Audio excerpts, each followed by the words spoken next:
Bom dia, meus amores. Então, vamos lá. Eu venho de uma cidadezinha no interior da Paraíba, né? Chamada Lagoa de Dentro. Poucas pessoas vão saber. E já nasci com problemas, né? A minha progenitora, né?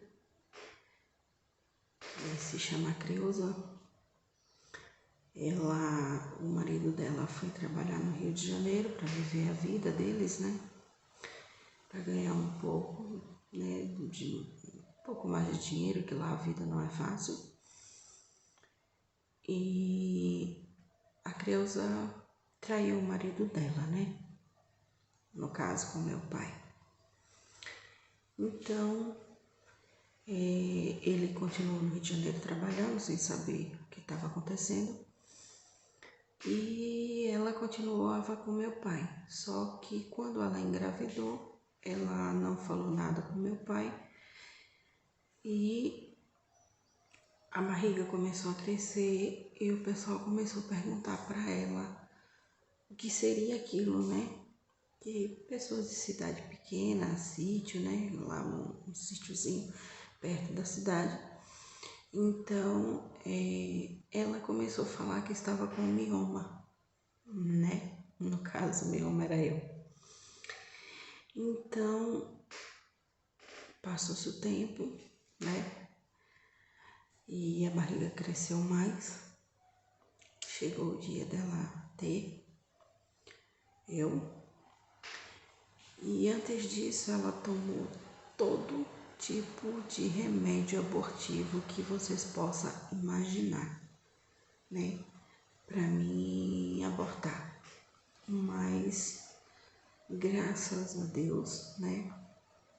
Deus tinha um plano na minha vida e ela não conseguiu. Só que por conta dos remédios abortivos, eu nasci uma criança muito doente. E quando eu estava perto de nascer, o marido dela chegou e falou que não queria nem me ver, que ela ganhasse e desse um jeito de jogar no mato, matar, fazer o que ela quisesse. Porque se ela continuasse com ele, eu não podia estar na vida deles. Então, tinha uma igrejinha lá de um padre, né? E ela foi falar com ele e ele falou que não era para me jogar fora, levasse para lá que ele ia arrumar uma pessoa para me adotar. Então, ela levou. E por eu ser muito doente, eu chorava muito. E minha mãe que me pegou, me criou, né? Ela estava na época trabalhando com o meu falecido tio, que trabalhava puxando a gave, que aqui em São Paulo vocês chamam de sisal, que faz corda, né? Então, o meu padrinho, ele passou de frente à igreja que ele tinha ido aqui a gente chama de loja, de bar, lá a gente chama de bodega, né? Tinha ido numa bodega comprar um refrigerante e umas bolachas para comer. E passou de frente à igreja e ouviu, né? Ouviu o meu choro e foi perguntar para o padre o que estava acontecendo. Nessa época, meu padrinho tinha seus 15, 16 anos, por aí. Aí, o padre contou a história para ele e ele correu e foi falar com minha mãe de criação. Minha mãe já tinha seus 20 e poucos anos, com 18 anos ela teve que fazer uma terectomia, acho que é isso, que é a retirada do útero, né, útero e ovário. Então, ela não podia mais ter filho nenhum. A primeira filha dela, o meu avô, né, o pai dela, ela com 18 anos, ela teve essa filha. E por meu avô ser muito, não vou dizer rígido, mas conservador, naquela época de muitos anos atrás, a época de 60, 70, por aí, 50, as pessoas mais de idade eram muito conservador, né? Então, ele fez ela dar essa menina, né, minha irmã, que hoje mora no Rio de Janeiro, é uma fisioterapeuta, né? E aí ela falou assim, mas eu não tenho condições de criar essa menina, eu sou sozinha e tal, porque minha mãe não era casada. Então o meu tio falou para ela que ela podia pegar a menina, que ele ajudaria de um tudo, não deixaria faltar nada para mim no caso, né? E minha mãe ficou muito feliz, na mesma hora deixou tudo largado lá e foi lá me buscar. Conversou com o padre foi, aceitou e me deu na mão dela. Ela, né, me levou, chegou lá, minha avó olhou para mim e falou para minha mãe assim, mas você trouxe essa menina para morrer aqui? Essa menina tá muito doente.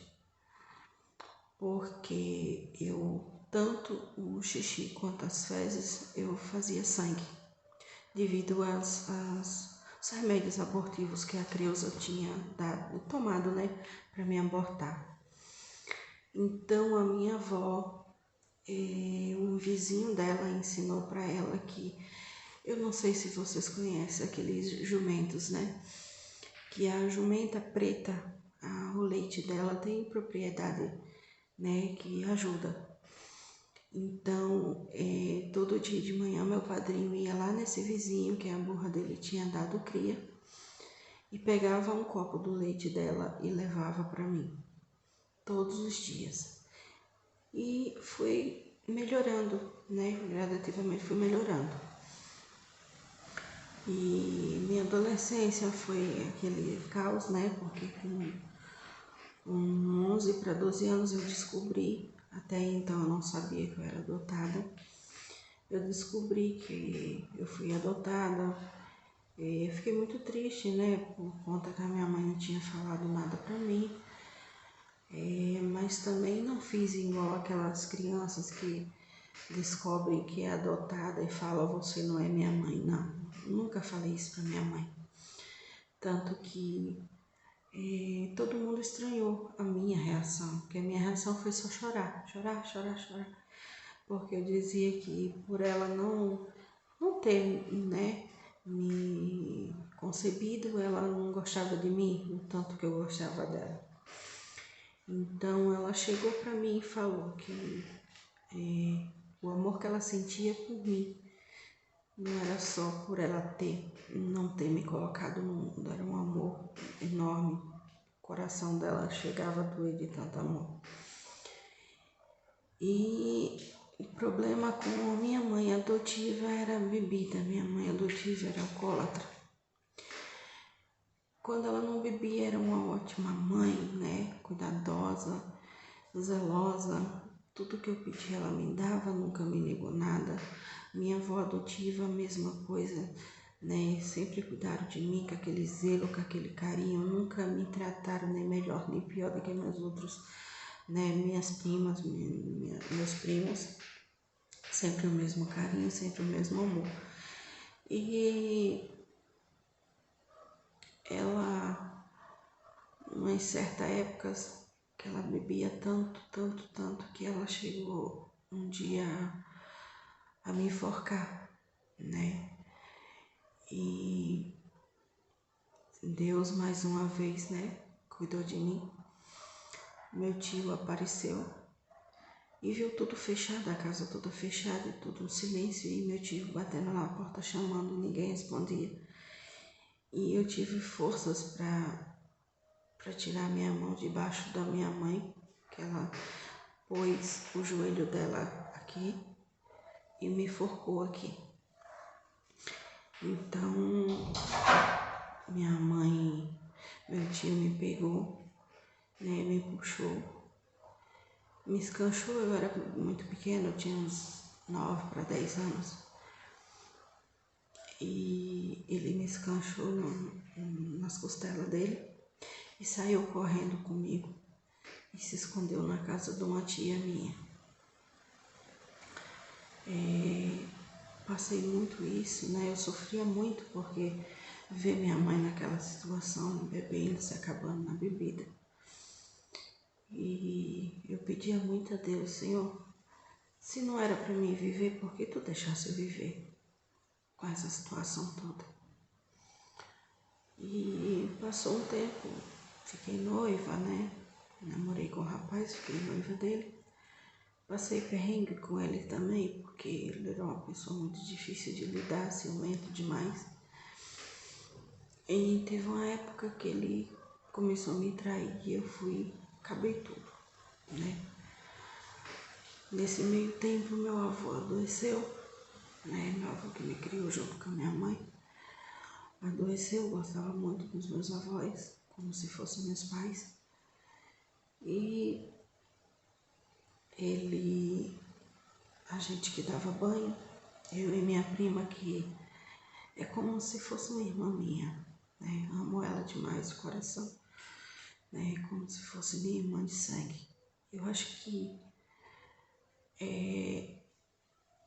é duas almas que se encontraram nessa vida, porque é recíproco, né? Eu gosto dela demais, ela gosta de mim demais, como se fossem irmãs de verdade, né? Nosso amor é assim, um amor de irmã que não tem explicação, né? Então, eu ajudava ela porque eu era muito pequena, né? Eu era menor do que ela, eu tinha 12 anos e ela já tinha, acho que era seus 15, 16 anos por aí. E a gente sempre ficava junta, desde pequenininha, né? A gente mudamos do sítio, que a gente morava em sítio, e fomos para a cidade por conta da doença do meu avô. Quando chegamos na cidade, meu avô foi piorando. E chegou um ponto que ele não andava mais sem a ajuda da gente. A gente dava banho, a gente ajudava ele a sair para tomar sol, né? Minha avó também não tinha saúde. E a gente passava aquela luta com meu avô. Quando meu avô morreu, foi mais difícil ainda, né? Porque eu passei uma época com depressão. Eu escutava meu avô chamando, escutava ele andando na casa, ouvi ele falando que queria comer, que estava com fome. Você imagina uma menina de 12, 13 anos com essas coisas todas, né, na cabeça. Aí passou um tempo e minha avó já estava melhor, né? Sim, não melhor, mas já tinha, que ela tinha feito uma cirurgia na vista, né? Quando meu avô faleceu. E ela já tinha sarado. E meus tios trouxeram uma jaca. E a gente foi pro lado de fora para comer essa jaca. E minha avó ficou dentro de casa. Minha avó começou a fazer um barulho como se estivesse vomitando. E minha mãe pediu para mim ver o que era que estava acontecendo. Quando eu cheguei lá, me deparei com a minha avó vomitando muito sangue. E eu caí em desespero e comecei a gritar, a chamar pela minha mãe. Então se juntou todo mundo e fomos levá-la no hospital. Chegou no hospital de João Pessoa, na capital. Ela foi tomar bolsa de sangue, que o sangue dela já estava pouco. E o médico falou para minha mãe assim: Dona Severina, a Dona Maria vai tomar essa bolsa de sangue, vamos dar as medicações certas para ela. Se ela parar de vomitar o sangue, né, ela vai melhorar, mas ela não pode se aborrecer, ela não pode passar nervoso, nada. Aí minha mãe falou, tudo bem. Ela se recuperou, levamos ela para casa. Nessa época que a minha avó adoeceu, eu já tinha casado, né? Já fazia mais de anos que meu avô tinha falecido. Eu tinha casado com meu atual esposo, né? A gente é casado há 28 anos. E eu tinha tido minha primeira filha e minha filha nasceu morta. E no dia, com 2 meses que eu estava de operada, que eu fui operada, né? Fiquei 3 meses catatônica, que eu não andava, eu não falava, eu não comia sozinha. A mulher do meu tio que me ajudava a tomar banho. E aí eu fui pro sítio dos meus sogros. Fiquei lá um tempo.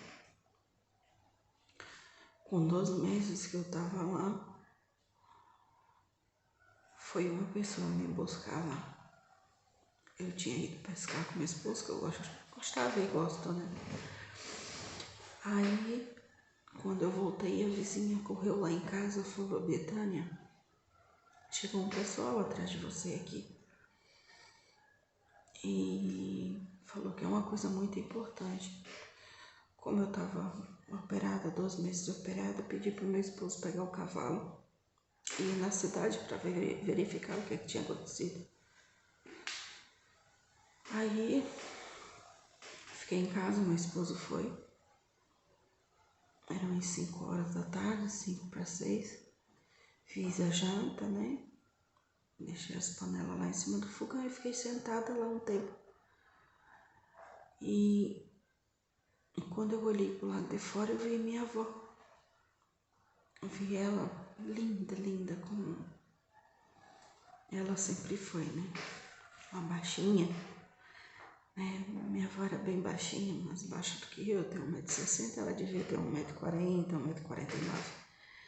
Ela calçava 34. Então, eu vi ela e ela chegou perto de mim e falou assim, para mim não chorar, para mim ser forte, que eu ia receber uma notícia há pouco tempo. Meu marido ia chegar e ia falar alguma coisa para mim não entrar em desespero, porque eu era apaixonada pela minha avó, né?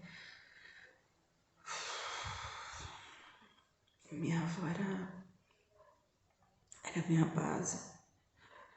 Todos os meus segredos eu contava com minha avó. Eu não falava nada com a minha mãe, mas minha avó era meu porto seguro. E ela falou para mim não entrar em desespero, que ela estava em paz, né? Ela estava em paz. Então, 5 minutos depois, ela desapareceu.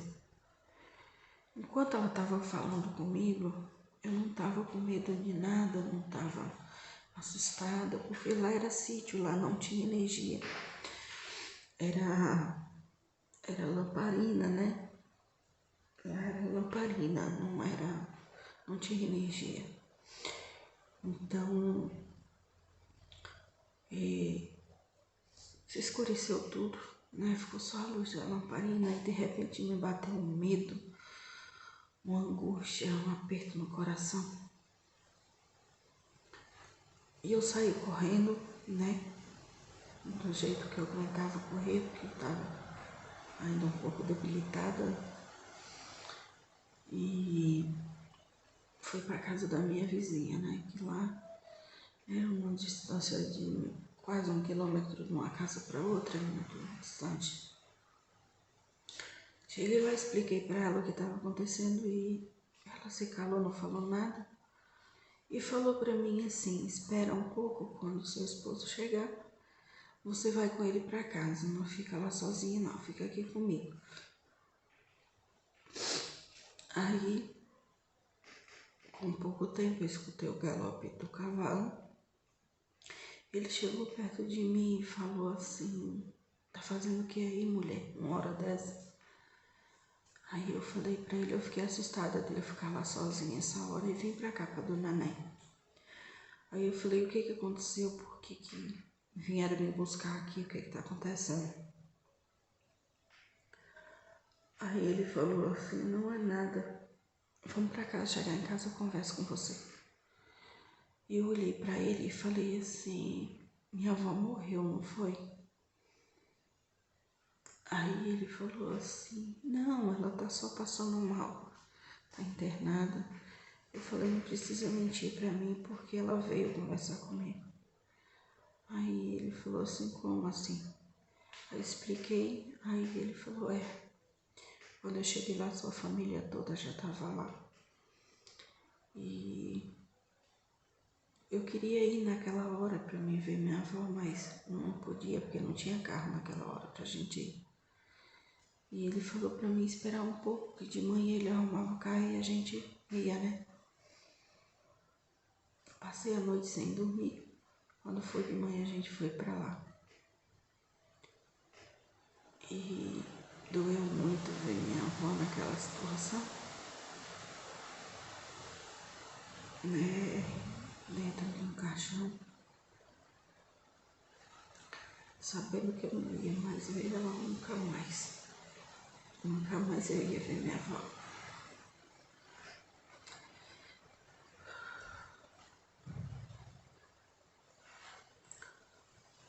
E minha madrinha me abraçou e falou para mim, você não estava na hora que ela estava lá, minha filha, mas ela mandou te falar que te ama muito, para você nunca esquecer disso. E eu não esqueço, que eu sei que ela me amava de verdade, né? Ao contrário da mãe da Creuza, que eu tenho 42 anos de vida e ela 42 anos de morte. O dia do meu nascimento foi o dia da morte da minha avó, porque ela não queria que eu nascesse. Ela morreu de desgosto, porque eu estava nascendo. E ela, com tanta raiva que ela estava, que ela falou, você vai botar essa maldição no mundo para acabar com a vida da gente, matar a gente de vergonha, né? E deu um infarto fulminante nela e ela morreu na hora, né? Então, ao contrário de todos eles, a minha família que me criou me amava e me ama, né? Então, o que eu tenho para falar é assim, essas pessoas que às vezes é criada por outras pessoas, né? Crianças que são criadas por outras famílias, né? Hoje eu posso dizer que eu perdoei a Creuza, porque assim, eu entendi o motivo que ela me deu, né? E talvez se eu tivesse ficado com ela, hoje eu não estaria aqui para contar a história, né? Porque ela tinha, quando eu nasci, ela já tinha mais de 10 filhos. Então ela só tinha o marido dela para alimentar os filhos, ela não trabalhava fora. E perdoei ele também, né, pela ignorância dele e por ele ser traído também, né, porque ele não tem culpa. Mas eu falo para vocês que hoje eu posso dizer que eu perdoei a mulher que me botou no mundo, né? Conversei já com ela, falei para ela que eu perdoava ela, mas assim, eu não posso chamar ela de mãe, porque aí eu estaria sendo hipócrita, entendeu? Porque eu considero como minha mãe, né, a dona Severina, que me criou uns 3 dias de nascida, né? Com 3 dias de nascida ela me pegou para me criar, me registrou como filha dela, né? Então, eu não posso dizer que eu considero a Creuza como minha mãe. Sim, agradeço por ela, do jeito torto dela, mas ter me colocado no mundo, né? Não tenho raiva dela, não tenho mágoa, não tenho nada mais, sabe? Hoje eu posso dizer que meu coração já se libertou da raiva que eu tinha, da mágoa que eu tinha.